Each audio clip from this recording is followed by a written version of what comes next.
education.com में आप सभी का स्वागत है।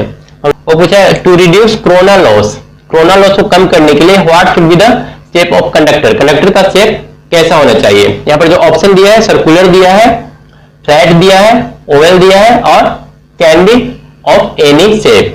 तो यहाँ पर देख लेते हैं सबसे पहले कोरोना है क्या। तो एक्चुअल में एग्जांपल लेते हैं हम लोग 2 वायर का। एक्चुअली जब 2 वायर यहाँ पर हम लोग अभी एज्यूम करके चल रहे हैं कि यहाँ पर एक स्मॉल सा रेजिस्टेंस है, ठीक है। यहाँ पर 5 वोल्ट दे रहे हैं और यहाँ पर 0। तो एक्चुअली क्या होता है कि अभी इससे कुछ करंट फ्लो कर रहा है, लेकिन जैसे जैसे इस रेजिस्टेंस को हम लोग हाई करते हैं, आर को जैसे जैसे बढ़ाते हैं इससे करंट क्या होता है, कम होता चला जाता है। फिर एक टाइम ऐसा आता है जब करंट इसे बिल्कुल फ्लो करना बंद कर देता है।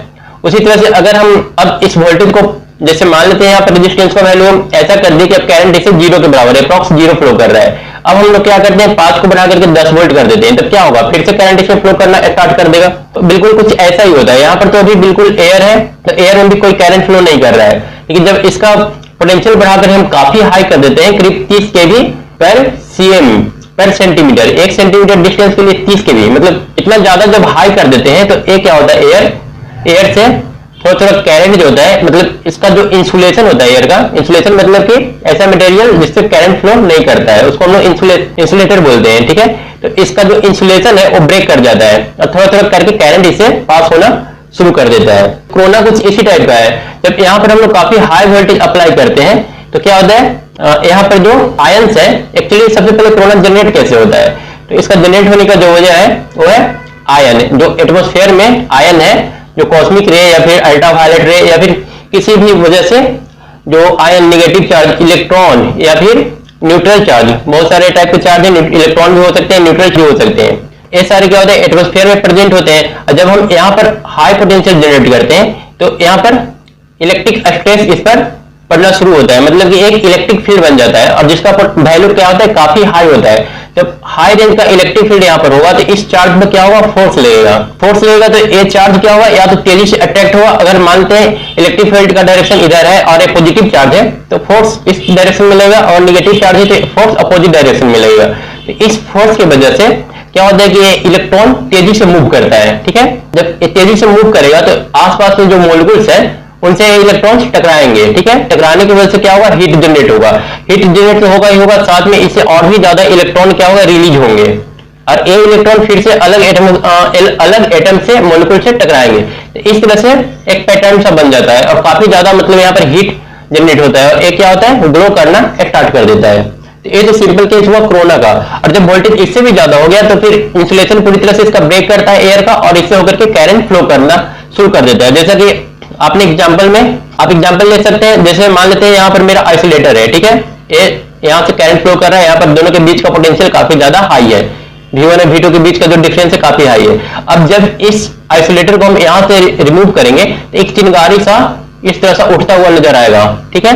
तो इसका वजह यही होता है, जैसे जैसे इसको हम दूर ले जाएंगे चिंगारी बढ़ता जाएगा और फिर धीरे धीरे खत्म हो जाएगा, कुछ इस टाइप से, ठीक है। पहले यहाँ पर है, फिर यहाँ पर, फिर यहाँ पर। तो एक चिंगारी जो है यहाँ पर आया, यहाँ पर आया, तो चिंगारी कुछ इस टाइप से उड़ता हुआ नजर आएगा और फिर धीरे धीरे करके खत्म हो जाएगा जैसे जैसे इसका डिस्टेंस बढ़ता है।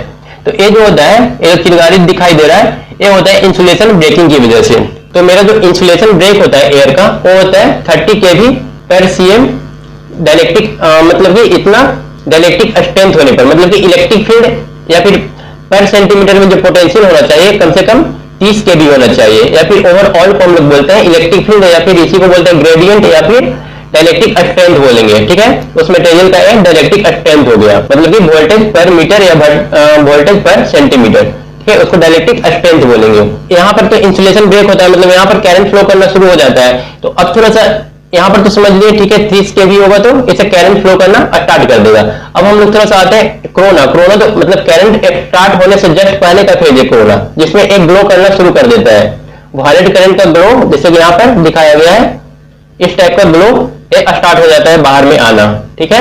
मैं आपको यही बता दूं कि ये जो ग्लो होता है वो दोनों में हो सकता है, AC करंट के लिए भी होता है और DC करंट के लिए भी होता है। AC करंट के लिए जो होता है वो पूरी तरह से आपको पूरा वायर में दिखाई देगा, पूरा चमकता हुआ, ठीक है, और डीसी जो वायर होता है, डीसी में एक पॉजिटिव सिरा होगा और एक तो क्या होगा, निगेटिव होगा। ठीक है, तो ये पॉजिटिव वाला में हम लोग इसको भी पहचान सकते हैं, डीसी का कौन सा पार्ट पॉजिटिव है, कौन सा वायर निगेटिव है, हम लोग इस कोरोना को देख करके पहचान सकते हैं। डीसी में ये जो वायर है जिसमें पॉजिटिव चार्ज होता है, मतलब पॉजिटिव करंट फ्लो करता है, उसमें एक पूरा वायर पर ग्लो करता है, जबकि ये जो निगेटिव वायर है, निगेटिव वायर में एक स्पॉट स्पॉट करके ग्लो करता हुआ नजर आता है। डाइलेक्ट्रिक स्ट्रेंथ समझ लिए, मतलब 30 केवी पर करंट पूरी तरह से फ्लो करना शुरू हो जाएगा दो वायर के बीच में। अब थोड़ा सा आते हैं critical disruptive voltage. Critical disruptive voltage, critical disruptive voltage क्या है, इस वोल्टेज के बारे में थोड़ा समझते हैं। एक्चुअली ये वोल्टेज होता है जिसके बाद वायर ग्लो करना शुरू कर देता है। तो इस वोल्टेज का वैल्यू क्या होगा, इस वोल्टेज का वैल्यू 30 केवी पर सेंटीमीटर नहीं होगा, बल्कि ये होगा R delta M G log D by R. ठीक है, जहां पर आर क्या है, आर मेरा क्रॉस जो लेंथ होता है, इसका ये रेडियस है वायर का। ठीक है, जैसे दो वायर यूज कर रहे हैं तो इसका जो एरिया होगा, क्रॉस सेक्शनल एरिया, इसी का जो रेडियस होगा वो मेरा आर है। डी मेरा दो वायर के बीच का डिस्टेंस है। ठीक है, और जी जो मेरा है वो डाइलेक्ट्रिक स्ट्रेंथ है, और डेल्टा जो है एयर डेंसिटी करेक्शन फैक्टर है। ठीक है, एयर डेंसिटी करेक्शन फैक्टर।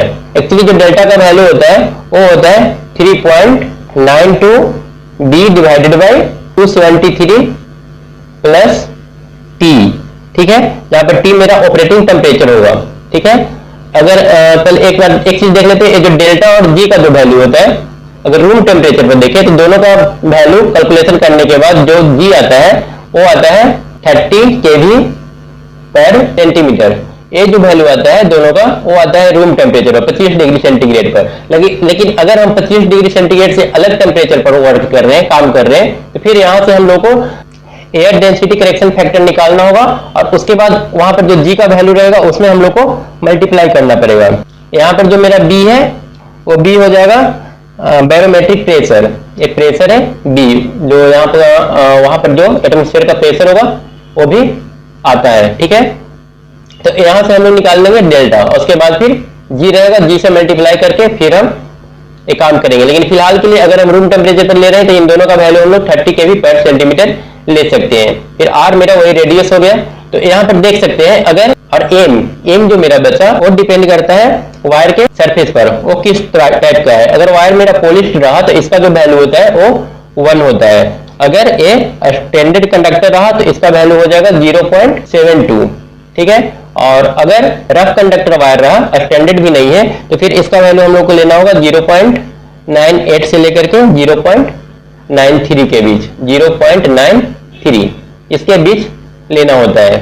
ठीक है, तो अभी फिलहाल हम लोग मान करके चलते हैं कि मेरा जो वायर है वो पूरी तरह से पॉलिश्ड है। ठीक है, और रूम टेम्परेचर पर लेकर के चलते हैं तो मेरा जो इक्वेशन बन जाएगा वो बनेगा आर जी मैक्स हम लोग ले रहे हैं पूरा इसको मिला करके 25 डिग्री सेंटीग्रेड और 76 centimetre of H G pressure पर। ठीक है, ये मेरा जी मैक्स हो गया। एम का वैल्यू 1 ले रहे हैं क्योंकि मेरा जो सरफेस है वो पूरी तरह से पॉलिश्ड है, तो ये बन जाता है इतना into L N D by R. अगर हम लोग इसका वैल्यू 30 ले रहे हैं तो करंट फ्लो करने के लिए आर लॉग, जो बाकी का रिमेनिंग जो बचा यहां से लेकर के, इसका वैल्यू कितना होना चाहिए, इसका वैल्यू होना चाहिए 1। तब क्या होगा, इस दोनों कंडक्टर से करंट फ्लो करना शुरू कर देगा। अगर पोटेंशियल मेरा इससे कम रहा, तो अगर 30 से सारा कुछ मल्टीप्लिकेशन करने के बाद अगर 30 से कम आता है तो फिर क्या होगा, ये वायर पूरी तरह से ग्लो करेगा, आयोनाइज करेगा, मतलब कि यहाँ पर हाई पोटेंशियल जनरेट होगा, और उस हाई पोटेंशियल की वजह से इलेक्ट्रॉन्स जो होंगे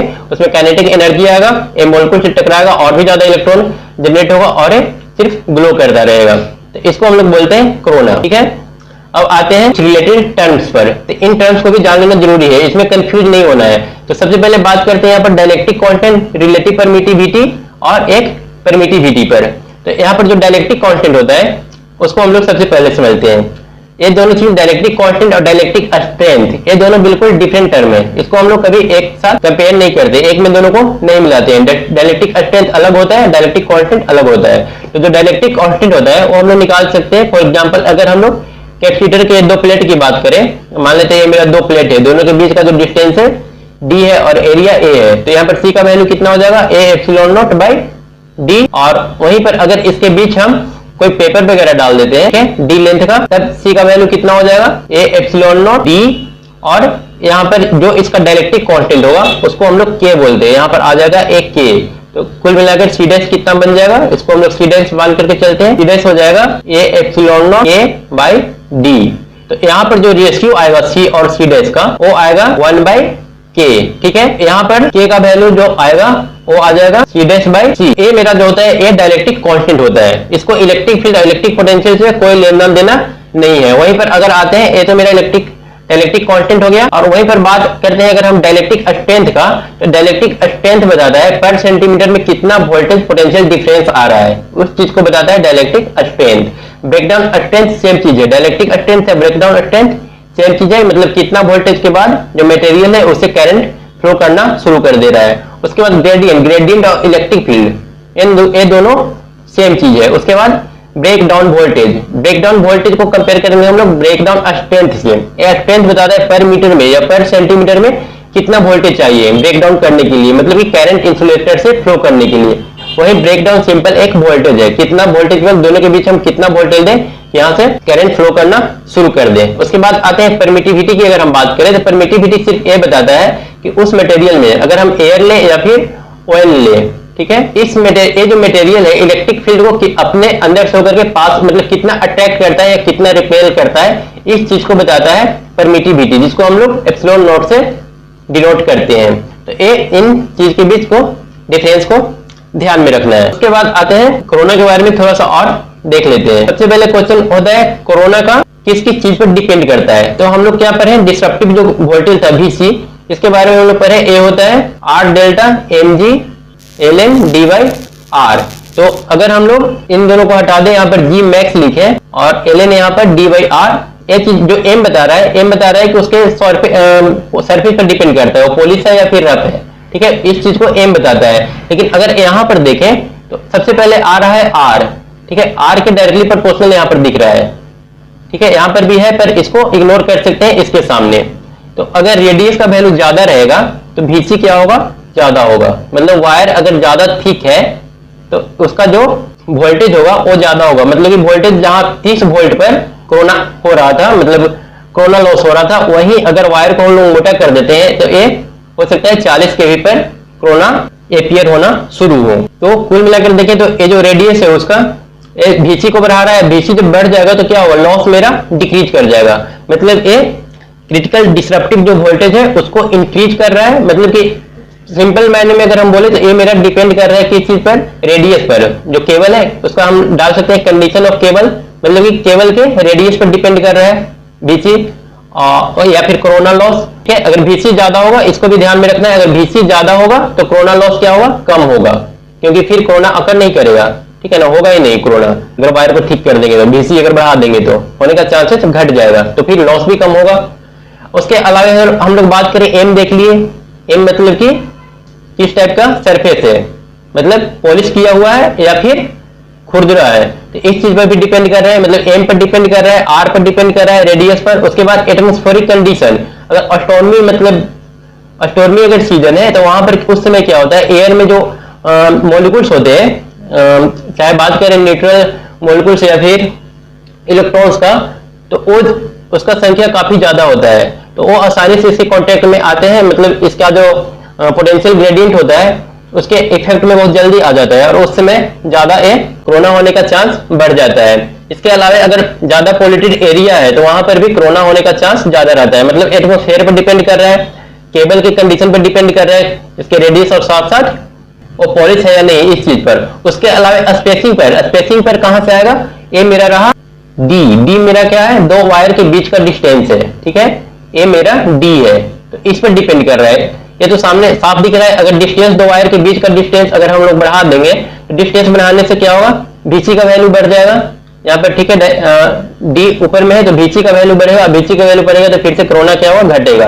मतलब इन तीन में यहाँ पर कंडीशन में, यहाँ पर कंडीशन ऑफ केबल में दो चीज आ रहा है, रेडियस और साथ में एम मेरा डी हो गया और ए हो गया एटमॉस्फेयर। मतलब ये चार चीज पर कोरोना डिपेंड करता है। ठीक है, तो ये फॉर्मूला हमारे लिए इसलिए इंपॉर्टेंट हो जाता है। मतलब न्यूमेरिकल प्रॉब्लम तो यहाँ पर सोल्व कर ही ले सकते हैं, लेकिन सबसे पहले जो मेन इंपॉर्टेंट है, हम लोग पूरा कंडीशन जान सकते हैं, कोरोना कब होगा नहीं होगा, किस चीज पर कितना डिपेंड करता है नहीं करता है, वो सारा चीज यहाँ से आ जाता है। उसके बाद बात करते हैं एडवांटेज का। तो कोरोना का एडवांटेज क्या है?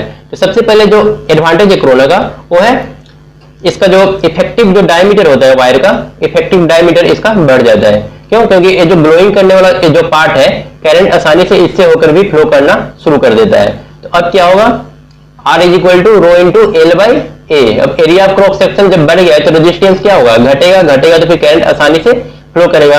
ये मेरा एडवांटेज हुआ। उसके अलावा ये क्या करता है? ट्रांजिएंट जो करंट, ट्रांजिएंट करंट जो प्रोड्यूस होता है, जो हार्मोनिक्स पैदा करता है या जो डिस्टॉर्शन या फिर डिस्टर्बेंस पैदा करता है, उसको आसानी से सप्रेस कर देता है। एक्चुअली होता क्या है, अगर मेरा सर्किट एल आर इस टाइप का सर्किट है, एक सर्किट रहेगा तो इंडक्टिव तो होगा ही थोड़ा बहुत। तो अगर एल आर सर्किट है तो वहां पर दो टाइप का करंट फ्लो करता है, एक स्टेडी स्टेट करंट और दूसरा transient current. Steady state current कितना होगा? V by Z sine omega T plus theta. और ये जो ट्रांजिएंट करंट होता है वो होगा I not into 1 minus E to the power minus T by tau, कुछ इस टाइप से। ठीक है, इस टाइप से बढ़ता हुआ नजर आता है।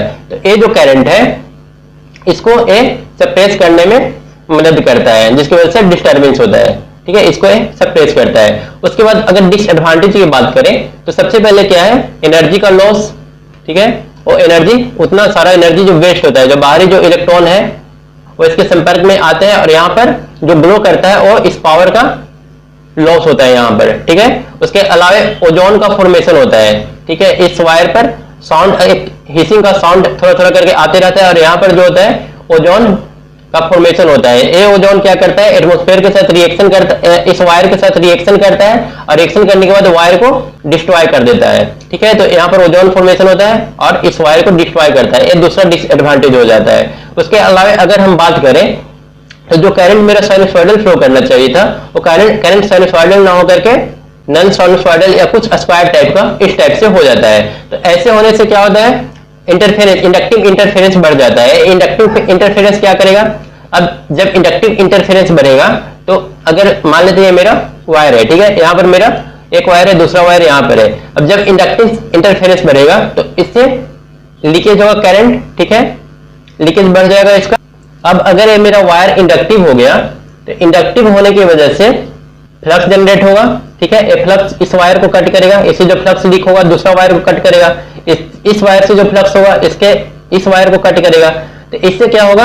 हम लोग जानते हैं N into five is equal to L into Y I. ठीक है, तो यहां से अगर फाइव मेरा बढ़ेगा तो L का वैल्यू क्या होगा? N five by I.